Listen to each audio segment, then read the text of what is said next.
Thank you for still staying with us. This is still New Day. All right.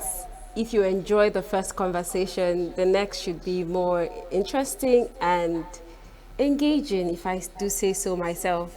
Our next topic for conversation this morning is the Enugu State, as we heard, topped the budget 2025 fiscal viability ranking. Enugu was topped first in the country. And to help us discuss this topic this morning he's the Deputy Country Director, Public Finance Analyst of the Budget Foundation, Vayala Kwaga. Good morning, Mr. Kwaga. Good morning, ma'am. Thank you for having me. My name is Princess. How are you this morning? I'm doing very well. Thanks. Thanks so much. So, I'm in Enugu State, and I hear that my state came first, if it's position now. We came first on the budget ranking. They said Enugu can now operate on its own without the federal government allocation. How did this happen? Thank you so much, Princess. I have to be completely clear. The aggregated fiscal performance ranking had Anambra actually come first, but Enugu was still, very, very high and performed very well, uh, featuring in the top five. So I think that is a testament to how it performed in the sub indicators. So when we look at our index A, we look at our index A1, and we look at our index B and D, and who also featured in the top five.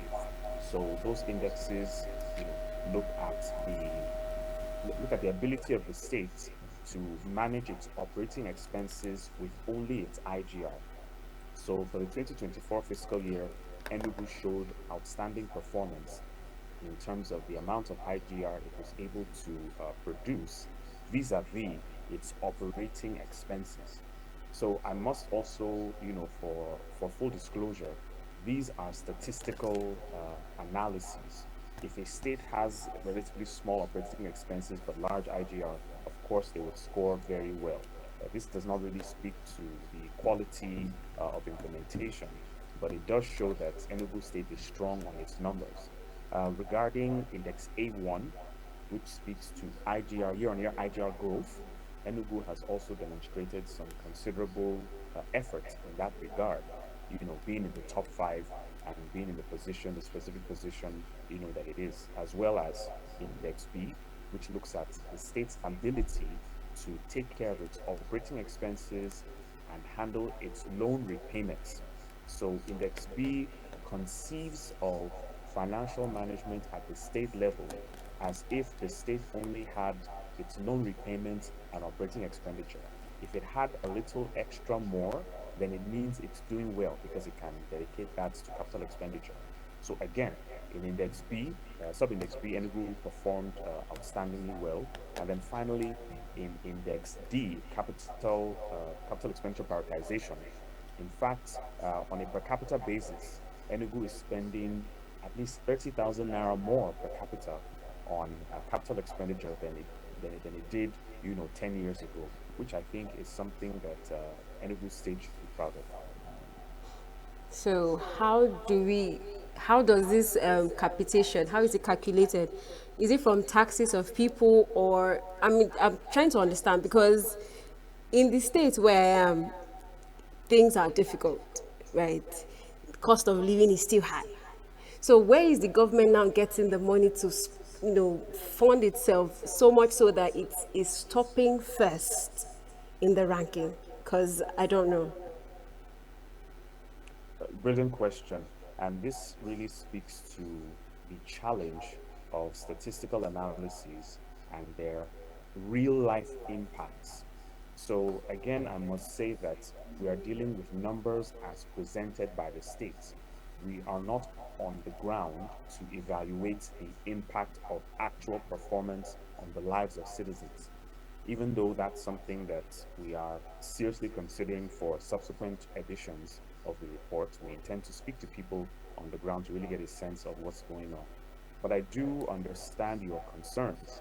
And, for the capital expenditure per capita analysis, for instance, it's a simple calculation of the amount stated as having been spent on capital expenditure in the state's audited financial statements divided by the total number of persons in Enugu State. So the devil is always in the details. And I think that's where your question really comes from.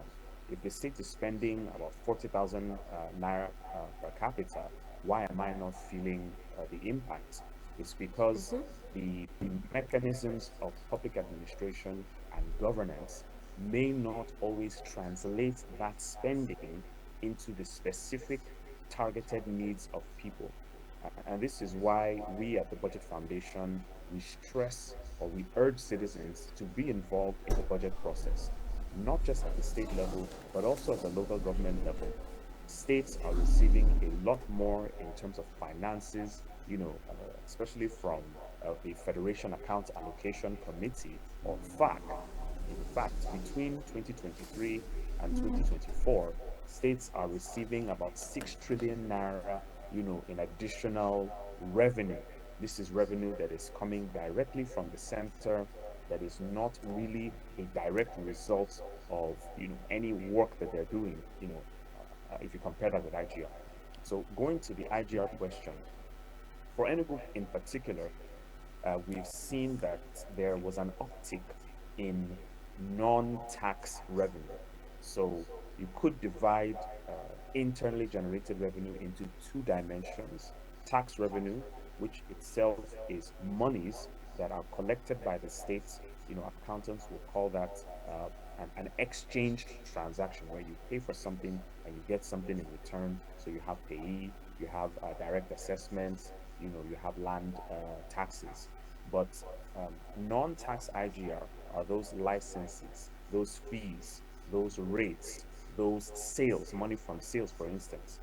And that we saw for the 2024 fiscal year was the strong point for Enugu. In particular, sales as a subcomponent of non-tax revenue was what shot Enugu's revenue up, very, very dramatically. And we see, within the last 3 years, a sort of a dip in terms of the share of federal or federation account allocations, vis-a-vis Enugu State's total revenue. So in essence, I'm saying that IGR formed the bulk of Enugu State's total revenue for the 2024 fiscal year. But let me just end on this note. It's important that we have these conversations, because we want citizens to see just how much money is coming into the state, as a means to urge them, as a means to encourage them, as a means to persuade them to begin to ask questions. Send letters to your parliamentarians at the State House of Assembly level. What types of evaluations is the Enugu State House of Assembly carrying out vis-a-vis, capital expenditure and the roads and the schools and the buildings and the security? Is that translating into impact for citizens? Because the State House of Assembly is the primary representative of the people. And I always say that if, legislatures at all levels, whether federal or state, were really doing their job very well, Mr. Kwaga, organizations like that. Mr. Yes, Kwaga, yes. I apologize. We would come back to the conversation, but we'll take a short break. We'll be right back. With a population of about 36 million people, the Southeast is awash with stories. Every day on Southeast News, we tell the peculiar story of the Southeast and her people. Our Southeast should be the Silicon Valley of Nigeria. Their successes, achievements, and daily challenges. Do you have a Southeast story to share? Community achievements and challenges, completed and uncompleted projects, bad roads, water scarcity, erosion, flooding, insecurity, or even disagreements? Bring it on to Southeast News. On Southeast News, no story is too big or too small. Southeast News. Let's tell our story. Showing on Signature TV every weekday at 4 p.m. WAT 1600 hours GMT.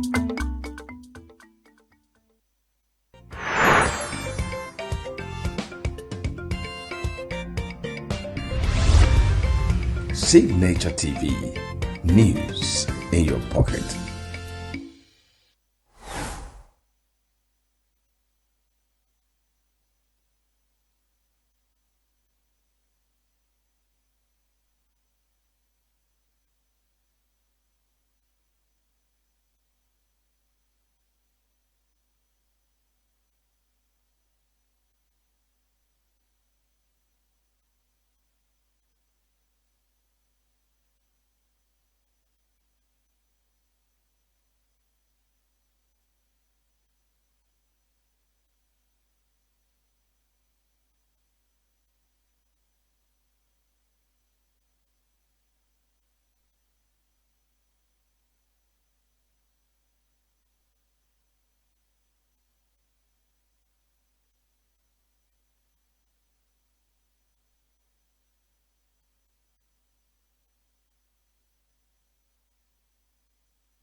Signature TV, news in your pocket.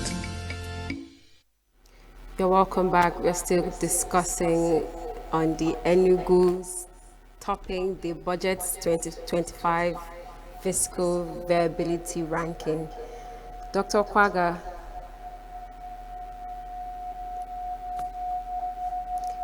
Mr. Kwaga, pardon me. So you are trying to explain to us the effects this has on the, citizens of Enugu State at large.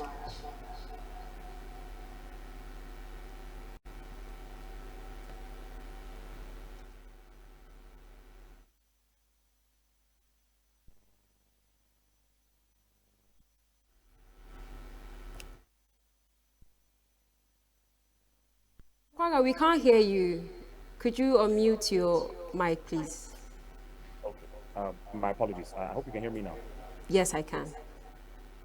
So I was saying that this is where the levels of government need to come into action to ensure that the executive is held to account. The constitutionally empowered body to do that is the State House of Assembly. So, citizens of Enugu State, please begin to task your parliamentarians, to vet and to evaluate the work of the executive. Would also implore citizens to be more involved in the budget process. The citizens' budget is, a key part of the budget making process. And as we approach the end of the year, I believe that the budget call circular had been released, and the budget preparation process is underway.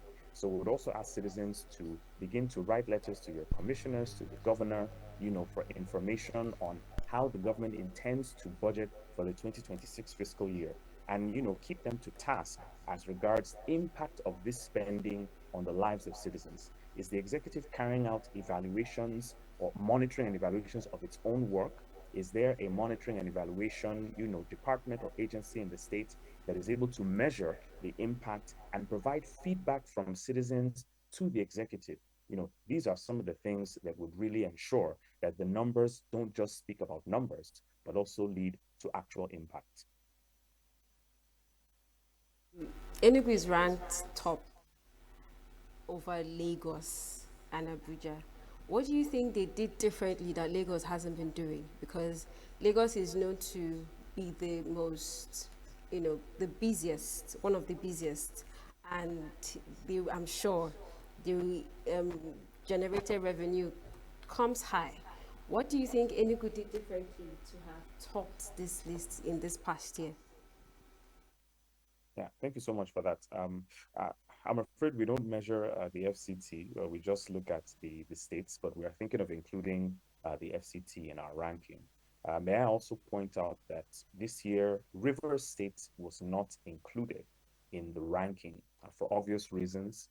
Uh, One of them being the court that declared the budget previously prepared by the then suspended governor as void, and also the state of emergency, which meant that a lot of documentation was simply not available, or as lawyers will put it, void. So the absence of rivers from the ranking did create some form of vacuum, if you will, and states that may not have entered the top five entered the top five as a result of that absence. But more to your point of Enugu in quotes beating Lagos, again, I think we need to be very clear about statistics, and where you are looking at absolute numbers. Like I said in my introduction, where you have a state, say for example, a Kano state that has a budget of 50 billion, but it has a smaller population, and it spends a large amount of that 50 billion on its smaller population, compared to a Lagos that has a large population but still budgets more because of the small size of the population. The where you divide that capex by the population, you get a higher number. So we ask citizens to take time to look into the report and note that it has limitations in terms of its methodology, and due to the different contexts of the various states. We have had um, feedback from readers of the report that say, oh, the states shouldn't be compared because many of them are fundamentally different. While those rebuttals have some form of merit, we still think that this ranking is an advocacy tool that is able to show states their potentials, is able to show states where they are, at the present moment, and give citizens some evidence to begin to have conversations with their elected representatives, and also with their chief executives, the governor and his or her commissioners. This ranking, I'm sure the state would want to, you know, keep up with the position. Do you think this is a one-off or something that they would want to sustain? And if it's something that every state, of course, wants to sustain, what effect would this have on the market woman who is just trying to make sales and make a living, considering where we are already, and then for the next year and the years to come? What impact would this have on the average Enugu State citizen? Great question. I mean, the first part of your question has to do with whether or not the state wants to remain in that position. I suspect that it does. I believe that it's a thing of pride for any state to top, a sub ranking, whether that be uh, index A, index A1, B, C, or D. Really, the goal is for the state to be number one. In fact, we would love a situation where we have more than one number one. And that would mean that states are doing a whole lot better in terms of their IGR growth, in terms of their operating expenses management, in terms of their management of loans and debts and personnel and overhead, in terms of their debt management, and also in terms of their capital expenditure prioritization. So I guess states would want to be at least in the top five. What they need to do better, firstly, is they need to make sure that their audited financial statements are provided as at when due. We had a little challenge with just a handful of states in July of this year, because I'm sure you're aware that states are mandated to publish their audited financial statements, not less than 6 months after the conclusion of the fiscal year. So the audited financial statements for 2025, for instance, should come out not later than June of 2026. So where those documents are available, it would help us and also others carry out our analysis. But more to the point, states do need to see themselves as corporate entities. And this means not just that state executives and the legislature and the judiciary need to see themselves as fully functioning arms of government meant to improve the livelihoods of their citizens, but citizens as well need to see themselves as fully functioning components of the governance architecture and framework in a state. The government is there to serve you. The doctrine of social contract, speaks to that fact that governments were given authority over a group of people, but they come from that very group of people. So their authority is dependent and stands on the consent of the people for that governance in the first place.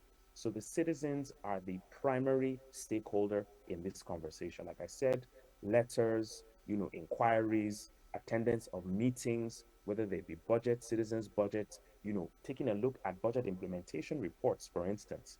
Your state publishes a quarterly review of how much money it spends and how much money it earns. We would encourage the citizens of Enugu State to take a look at these documents, quarter in and quarter out to get a sense of what really is going on. And speaking to the second part of your question on the impact on the market woman, for her to make sales, again, this report does not speak to the impact or the quality of implementation of public policy, but it does give you evidence to look at yourself and say, I work in so markets, say in Agmali. What has the government done to revamp the market, to make sure, access roads are tarred and are qualitative? What is the government doing to provide electricity and energy for me in that market? What is the government doing to provide access to finance for me as a market woman that I can take a loan and I can expand my business? The state of states shows you that this is the direction your state is going. What types of questions can you do to probe further in terms of what the state is actually doing in terms of infrastructure? Yes, the state may be paying salaries on time, it may be training civil servants, it may be, providing vehicles for them. I'm speaking of personnel and overhead, but what is it doing for the citizens? For instance, how much is it spending on education? How much is it spending on health? And we saw that states, across the federation were spending less on education per capita. They were spending less on health per capita. And this is a worrying trend. So what's the solution?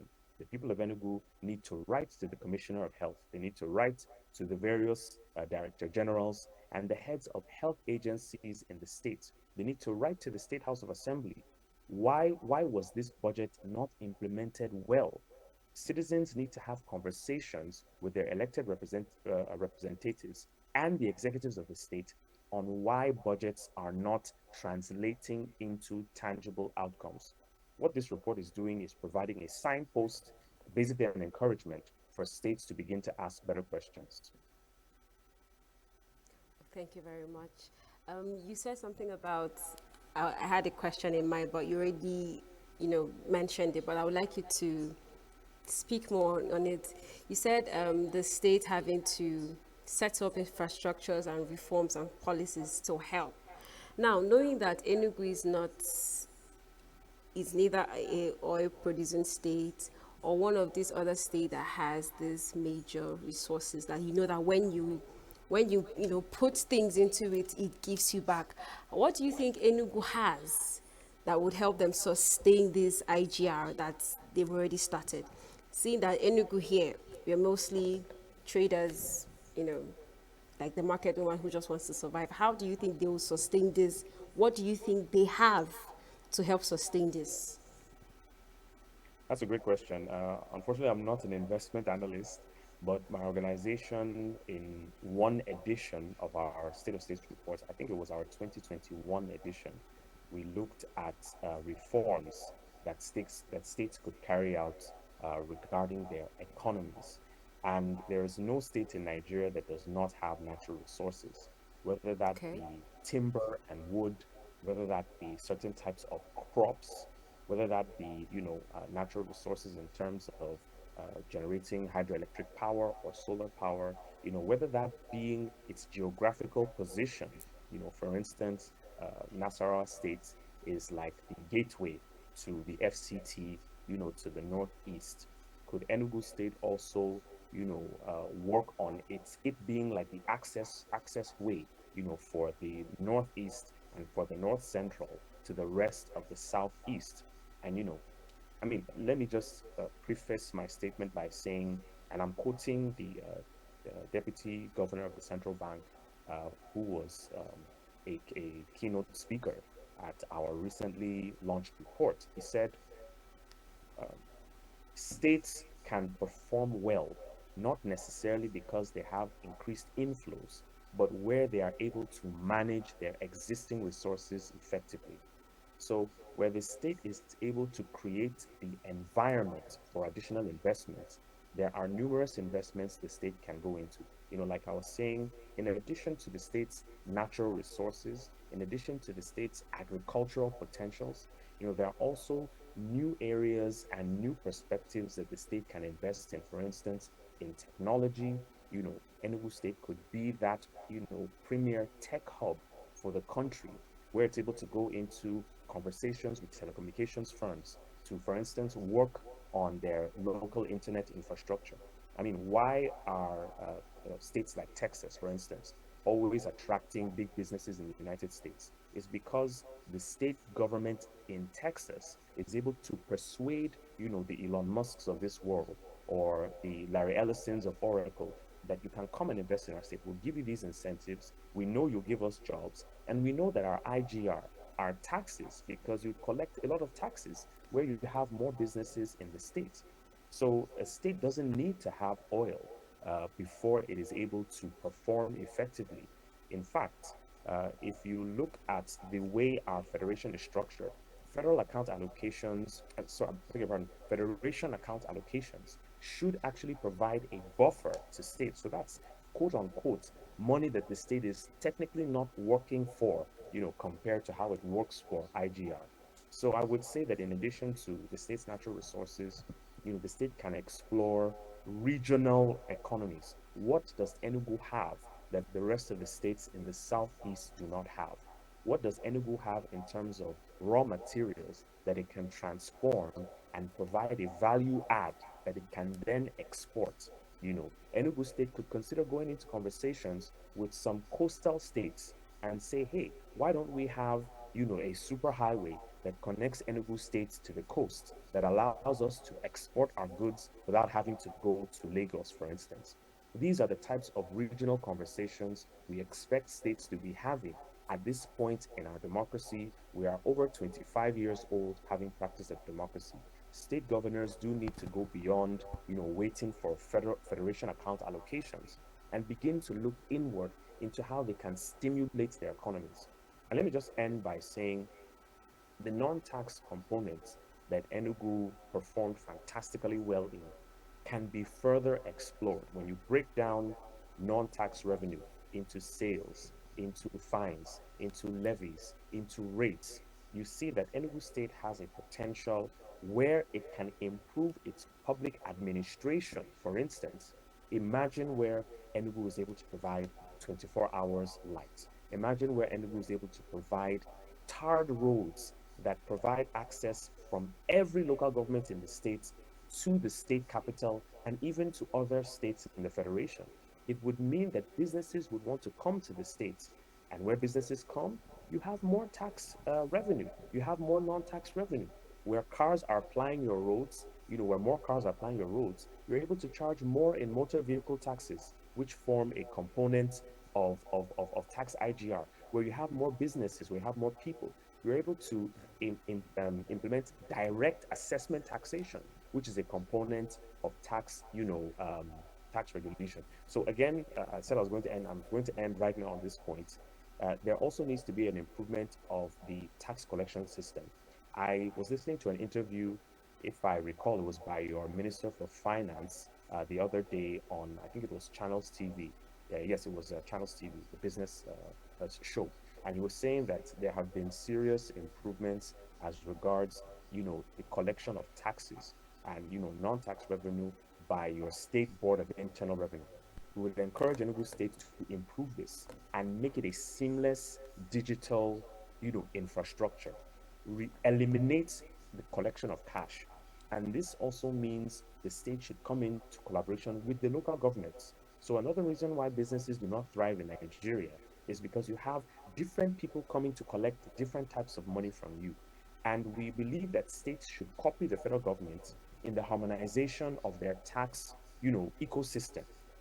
You're aware of the Presidential Committee on Fiscal Reforms by Taiwo Idele and how they're harmonizing taxes at the federal level, this should be done between states and their local governments, so businesses know exactly what taxes are being paid. And finally, the state should demonstrate that there's a link and there's a connection between the taxes you pay or the licenses, fees, and rates you pay and infrastructural development.